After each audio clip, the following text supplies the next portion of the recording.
आज हम periodic property के एक और टॉपिक को लेके आए हैं जिसका नाम है इलेक्ट्रॉन एफिनिटी। इलेक्ट्रॉन एफिनिटी और इसके बाद इलेक्ट्रोनेगेटिविटी। तो इलेक्ट्रॉन एफिनिटी और इलेक्ट्रोनेगेटिविटी में बुनियादी फ़र्क क्या है? याद रखिए, इलेक्ट्रॉन एफिनिटी में इलेक्ट्रॉन एक्सेप्ट किया जाता है। इलेक्ट्रॉन एफिनिटी में इलेक्ट्रॉन एक्सेप्ट किया जाता है, जबकि इलेक्ट्रोनेगेटिविटी में इलेक्ट्रॉन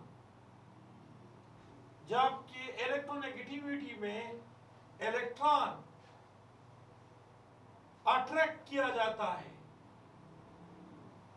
यहां पर अट्रैक्शन की बात है, यहां एक्सेप्शन की बात है। एक्सेप्ट करता है, यहां अट्रैक्ट करता है। अब इसमें फर्क है। इलेक्ट्रॉन एफिनिटी जो है वो आइसोलेटेड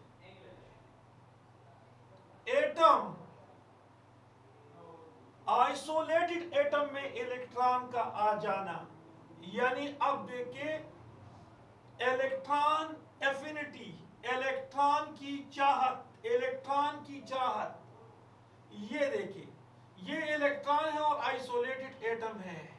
ये इसके आउटर मोस्ट शेल में आ जाता है और आने के साथ यूं ही इससे एक्स्ट्रा एनर्जी रिलीज होती है। इस एनर्जी को हम कहते हैं इलेक्ट्रॉन एफिनिटी। ये इलेक्ट्रॉन एफिनिटी है। याद रखिए, यहां पर इसमें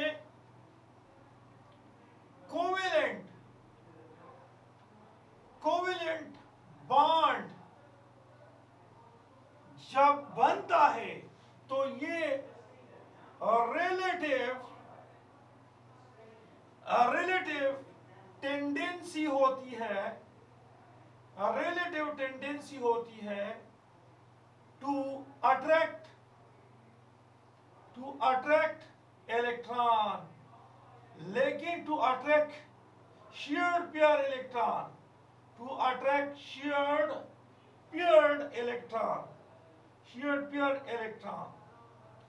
ये शेयर पेयर इलेक्ट्रॉन। देखिए, यहां दो एटम्स हैं, एटम ए और एटम बी। इनके दरमियान इलेक्ट्रॉन शेयर्ड है।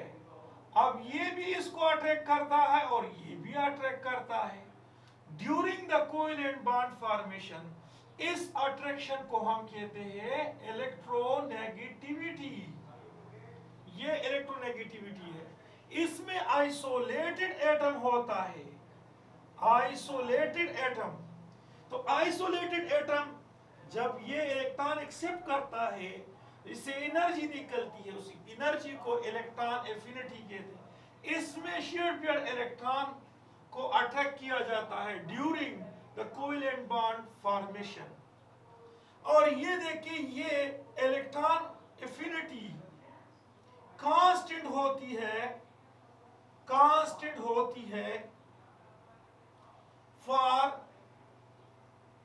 फॉर एन एटम और एलिमेंट। किसी एटम या एलिमेंट के लिए always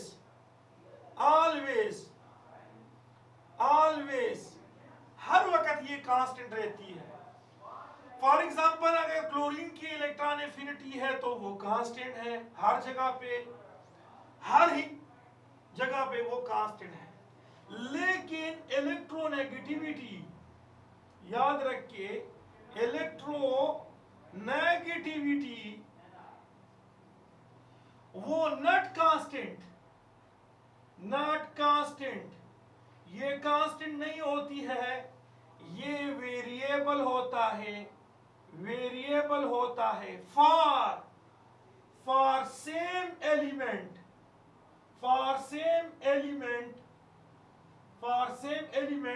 in a compound, a compound, same element in a compound। Electronegativity variable होती है for the same element in a compound। Suppose हमारे पास ईथेन है, ईथेन में कार्बन मौजूद है, यहां पर आपके पास जो इलेक्ट्रोनेगेटिविटी है वो 2.2 है। और अब देखिए यहां ईथीन है और ईथीन में भी कार्बन मौजूद है, कार्बन मौजूद है, लेकिन इसकी इलेक्ट्रोनेगेटिविटी जो है वो 2.2 से ज्यादा होती है। इसकी वजह क्या है? इसकी वजह यह है कि यहां कार्बन में sp3 हाइब्रिडाइजेशन है, इसमें s करेक्टर जो होते हैं वो 25% होते हैं, और यहां पर sp2 हाइब्रिडाइजेशन है और इसमें s करेक्टर 33.3% है। इस तरह से आपके पास ईथाइन है और ईथाइन में भी कार्बन मौजूद है और इसमें आपके पास sp हाइब्रिडाइजेशन है और यहां पर कार्बन की इलेक्ट्रोनेगेटिविटी जो है वो 50 पर s की इलेक्ट्रोनेगेटिविटी जो है कार्बन की यहां पर s करेक्टर जो होते हैं वो 50% है, तो इलेक्ट्रोनेगेटिविटी इस कार्बन की फर्दर इंक्रीज होती है। तो ये याद रख के इलेक्ट्रोनेगेटिविटी जो है वो मुख्तलिफ किसी भी सेम एलिमेंट के लिए मुख्तलिफ कंपाउंड में मुख्तलिफ होती है। So electronegativity not constant, variable for the same element in a compound. किसी भी कंपाउंड में, इस कंपाउंड में कार्बन है, इलेक्ट्रोनेगेटिविटी 2.2 है, होनी चाहिए कि यहां पर भी कार्बन है, इलेक्ट्रोनेगेटिविटी 2.2 होती, लेकिन यहां पर एस करेक्टर के ज्यादा होने की वजह से, अगर एस करेक्टर ज्यादा है तो वो इलेक्ट्रॉन को, एस जो है वो न्यूक्लियस के बहुत करीब होता है तो वो शेयर्ड पेयर इलेक्ट्रॉनों को ज्यादा अट्रैक्ट करता है। यहां पर एस भी है, इसमें एस करेक्टर और इंक्रीज होते हैं, ये शेयर्ड पेयर इलेक्ट्रॉन को फर्दर अट्रैक्ट करता है। तो यहां कार्बन है, यहां कार्बन है और यहां पर भी कार्बन है और तीनों की इलेक्ट्रोनेगेटिविटी अलग अलग है। दूसरा, इसका यूनिट है, इलेक्ट्रॉन एफिनिटी का यूनिट है, और इसका यूनिट क्या है मैं आपको समझाना चाहता हूं। इसका यूनिट है इलेक्ट्रॉन वोल्ट पर एटम। इलेक्ट्रॉन वोल्ट पर atom is the unit of electron affinity, जबकि इलेक्ट्रोनेगेटिविटी जो है वो रिलेटिव टेंडेंसी है इलेक्ट्रोनेगेटिविटी, इसका नो यूनिट, इसका कोई यूनिट नहीं होता है। तो इसमें ये मेन फर्क है। अब हम एक्सप्लेन करते हैं इलेक्ट्रॉन एफिनिटी और फिर नेक्स्ट इलेक्ट्रोनेगेटिविटी की तरफ जाएंगे। तो एक्सप्लेन करते हैं इलेक्ट्रॉन एफिनिटी। तो अब हम एक्सप्लेन करते हैं इलेक्ट्रॉन एफिनिटी। इलेक्ट्रॉन एफिनिटी का एक और नाम है इलेक्ट्रॉन गेन एंथैल्पी, इसको इलेक्ट्रॉन गेन एंथैल्पी भी कहते हैं। इनऑर्गेनिक केमिस्ट्री में इसका एक इंपॉर्टेंट रोल होता है। The amount of energy evolved or absorbed when an electron is added to the outermost shell of an isolated gaseous atom। आपके पास आइसोलेटेड अकेला एक एटम है जो कि गैसियस फॉर्म में है, इसके पास आप ऐड करते हो, एक इलेक्ट्रॉन को ऐड करते हो, तो जब इलेक्ट्रॉन ऐड करते हो तो इससे एनर्जी रिलीज होती है, एक्स्ट्रा एनर्जी होती है रिलीज होती है, या प्रोटॉन इसको अट्रैक्ट करता है और अट्रैक्शन की वजह से इससे एनर्जी रिलीज होती है। तो ये इलेक्ट्रॉन एफिनिटी है और इसको हम फर्स्ट इलेक्ट्रॉन एफिनिटी कहते हैं। और फर्स्ट इलेक्ट्रॉन एफिनिटी जो है ये एक्सोथर्मिक प्रोसेस है, एक्सोथर्मिक प्रोसेस है, इसमें एनर्जी रिलीज होती है, ये नेगेटिव फॉर्म में होती है। First electron affinity negative form में होती है।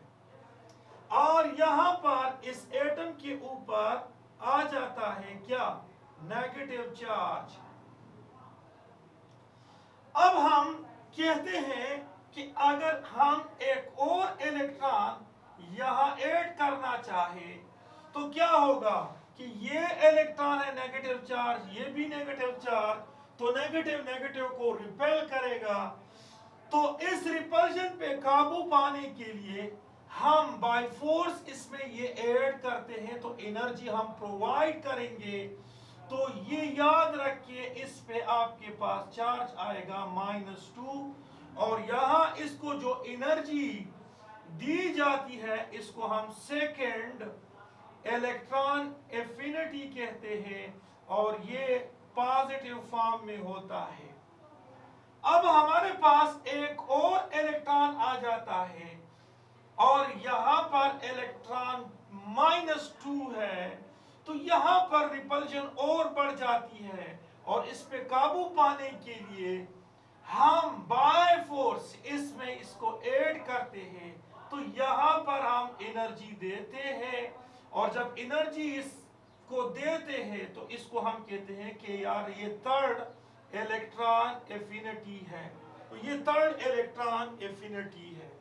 तो हमारे पास याद रखिए, थर्ड इलेक्ट्रॉन एफिनिटी वो ज्यादा होता है सेकेंड इलेक्ट्रॉन एफिनिटी से, और ये ज्यादा होता है फर्स्ट इलेक्ट्रॉन एफिनिटी से। तो थर्ड इलेक्ट्रॉन एफिनिटी ज्यादा होता है। जिस तरह थर्ड आयनाइजेशन एनर्जी जो है सेकेंड आयनाइजेशन एनर्जी से ज्यादा, और सेकेंड फर्स्ट से ज्यादा। तो ये आपके पास है इलेक्ट्रॉन एफिनिटी की बात। अब जो फैक्टर है अफेक्टिंग इलेक्ट्रॉन एफिनिटी, तो ये याद रखिए, इलेक्ट्रॉन एफिनिटी ये आपके पास ज्यादा होता है जब एटॉमिक साइज, ये याद रखिए, जब एटॉमिक साइज जो है आपके पास क्या हो, ये जब एटॉमिक साइज आपके पास स्मॉल हो। तो इसका मतलब ये है कि इलेक्ट्रॉन एफिनिटी ये इनवर्स है एटॉमिक साइज का। आपके पास एटॉमिक साइज लार्ज है, सपोज ये आपके पास है लिथियम है, सोडियम है, पोटाशियम है, रुबिडियम है, सीजियम है, इसका इलेक्ट्रॉन एफिनिटी कम होता है। अब हम एक्सप्लेन करते हैं कि electron affinity directly proportional to effective nuclear charge. जहां इफेक्टिव न्यूक्लियर चार्ज ज्यादा होता है, तो ये याद रखिए इलेक्ट्रॉन एफिनिटी वहां पर ज्यादा होती है। अब देखिए, इफेक्टिव न्यूक्लियर चार्ज के लिए अगर हमें जाना होता है, तो आपके पास लिथियम है, इसके बाद बेरिलियम है, नाइट्रोजन है, ऑक्सीजन है, फ्लोरीन है। तो ये आपके पास यहाँ पर प्रोटॉन 3 है, इसके वैलेंस में 1 इलेक्ट्रॉन है। यहाँ प्रोटॉन 4 है और इसके वैलेंस में आपके पास 2 इलेक्ट्रॉन है। ये 5 है बोरॉन के, इसके वैलेंस में 3 इलेक्ट्रॉन है। ये 6 है, इसके वैलेंस में 4 इलेक्ट्रॉन है। ये 7 है, इसके वैलेंस में 5 इलेक्ट्रॉन है। ये 8 है, इसके वैलेंस में 6 है। ये 9 है, इसके वैलेंस में 7 वैलेंशियल इलेक्ट्रॉन। तो यहाँ इफेक्टिव न्यूक्लियर चार्ज बढ़ता है। तो इलेक्ट्रॉन एफिनिटी जो है इस तरह से आपके पास क्या हो जाती है, वो बढ़ जाती है। तो इलेक्ट्रॉन एफिनिटी हमारे पास बढ़ जाती है। क्यों बढ़ जाती है इलेक्ट्रॉन एफिनिटी? ये इसीलिए इलेक्ट्रॉन एफिनिटी बढ़ जाती है क्योंकि इफेक्टिव न्यूक्लियर चार्ज जो है वो बढ़ जाता है। अब हमने और भी एक्सप्लेनेशन इसकी करनी है कि इफेक्ट इलेक्ट्रॉन एफिनिटी वो डिपेंड करता है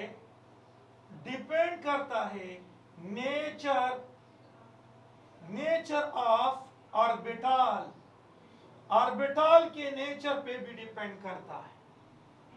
अगर आपके पास ऑर्बिटल में सपोज s में 2 इलेक्ट्रॉन है, या p में आपके पास 6 इलेक्ट्रॉन है, या d में आपके पास 10 इलेक्ट्रॉन है, तो यहां पर इलेक्ट्रॉन एफिनिटी जो होती है वो आपके पास कम होगी, ये फुल फिल है। लेकिन अगर ये हाफ फिल्ड हो, ये देखिए P में 3 है, D में 5 है, तो यहां पर भी जो है इलेक्ट्रॉन एफिनिटी जो है यहां पर ये बिल्कुल कम होती है या अप्रोक्सीमेटली ये इलेक्ट्रॉन लेता नहीं है। तो यहां पर हम इसकी इलेक्ट्रॉन एफिनिटी ये कंसीडर करते हैं कि ये जीरो है, यहां पर जीरो कंसीडर करते हैं।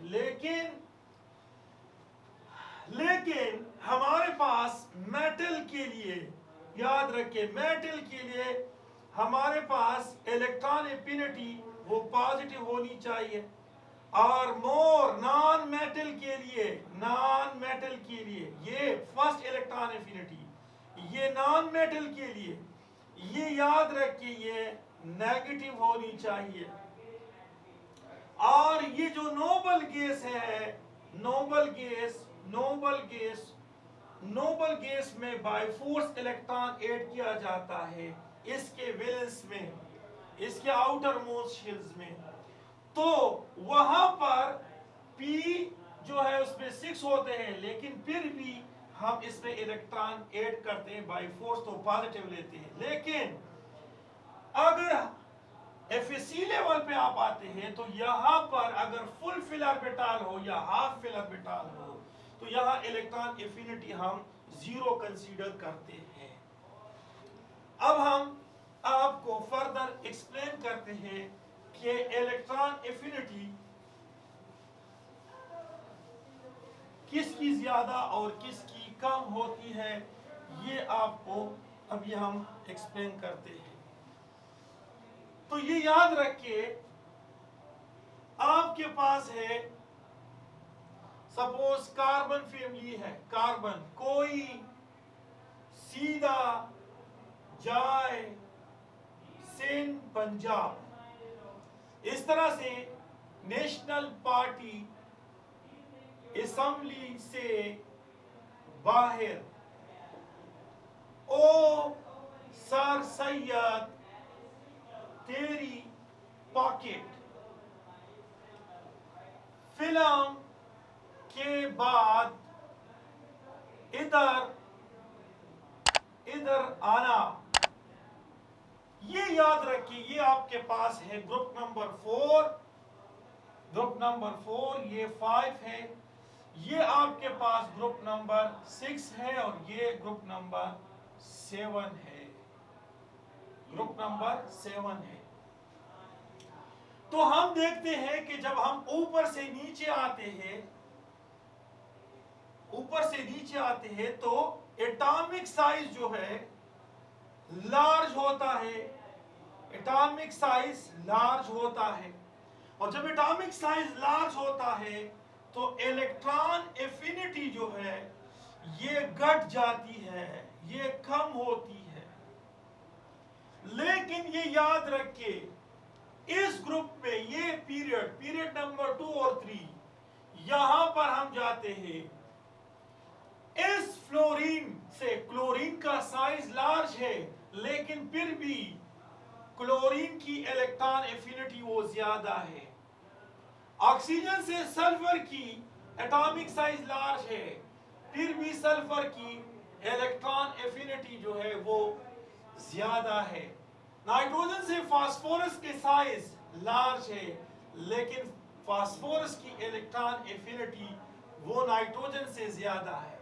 कार्बन की इलेक्ट्रॉन एफिनिटी वो कम है और सिलिकॉन की ज्यादा है, हालांकि सिलिकॉन का एटॉमिक साइज जो है कार्बन के एटॉमिक साइज से लार्ज है। इसकी क्या वजह है, वजह बताना है।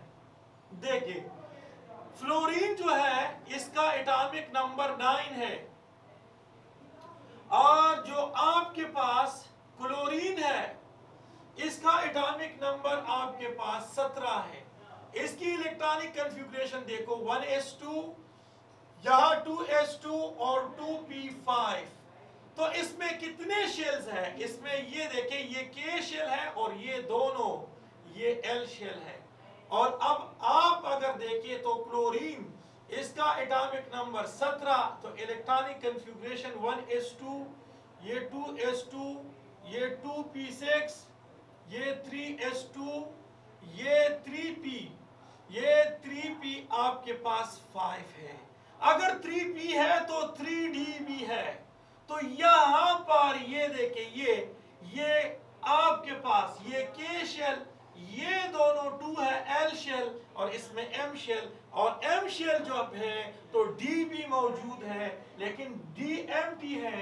तो ये यहां पर एकोमोडेशन ज्यादा है, एकोमोडेशन ज्यादा है, और रिलेटिवली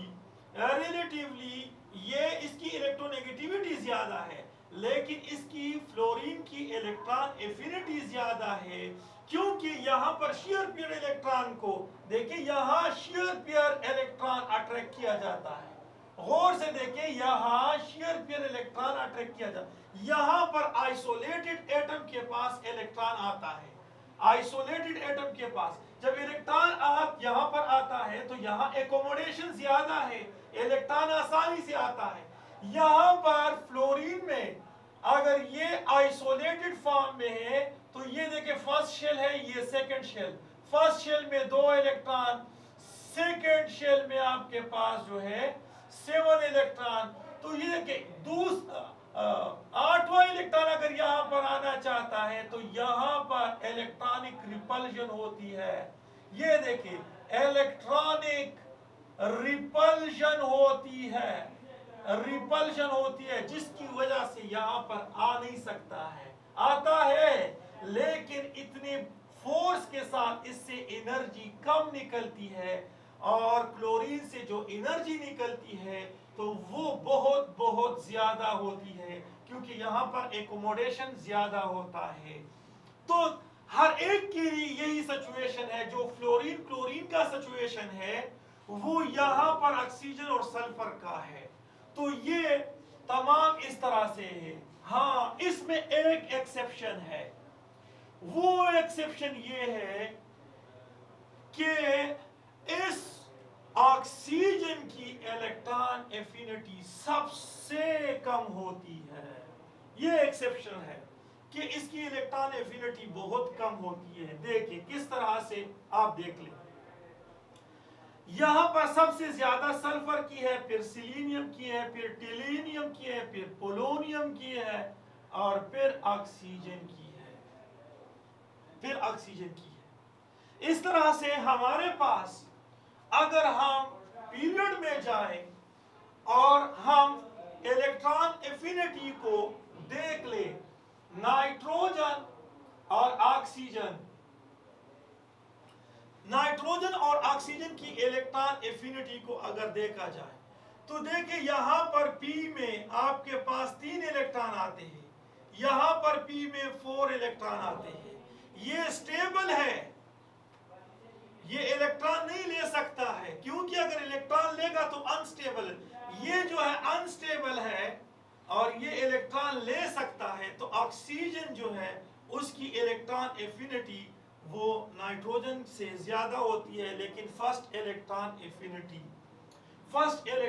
एफिनिटी जो है वो किसकी ज्यादा है? फर्स्ट इलेक्ट्रॉन एफिनिटी जो है ऑक्सीजन की ज्यादा है। इस तरह से आपके पास फ्लोरीन है और नियान है। ये देखिए नियान है और फ्लोरीन है। तो हम यहां पर एक्सप्लेन करते हैं कि यहां पर P, नियान में P जो है वो वहां पर 6 इलेक्ट्रॉन है, वो फुलफिल है FeC लेवल तक। अगर हम कंसीडर करें 4 फुलफिल है, इलेक्ट्रॉन नहीं ले सकता है। जब इलेक्ट्रॉन नहीं ले सकता है, इलेक्ट्रॉन एफिनिटी कहां से होगी? ये जो है यहाँ पर P में आपके पास 5 है तो इलेक्ट्रॉन ले सकता है, तो ये रिलेटिवली इसकी इलेक्ट्रॉन एफिनिटी ज्यादा होती है। Okay, thank you for watching this video.